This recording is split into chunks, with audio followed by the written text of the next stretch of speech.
Shunaqa aptechniy kremlar borki, sostavi o'xshash, lekin har xil nomlar ostida sotiladi va bunday kremlarni yuzga surish paytida yuzdagi har xil dog'lardan, toshmalardan xalos qilib, yuzni oppoq qilib qo'yadi.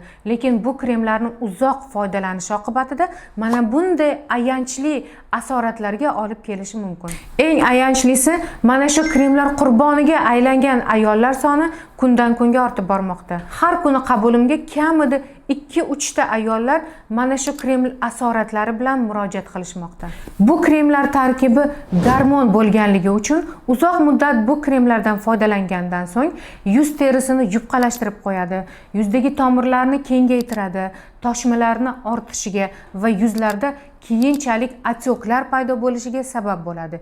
Eng qiyini bu kremlardan so'ng yuzni o'z holatiga qaytarish hisoblanadi. Eng yomoni uy bekalari bu kremlardan endigina foydalanishayotganda yuzlaridagi natijalarga qarab boshqa ayollarga ham tavsiya etishyapti. Buning oqibatida bu kremdan foydalanuvchilar soni ortib bormoqda. Faqat vrach tavsiyasi bilan ishlatilishi kerak bo'lgan krem nomlari Sinaflan, Elacom, Triderm, Tridox, Hidrokortizon va shunga o'xshash bo'lgan boshqa kremlar.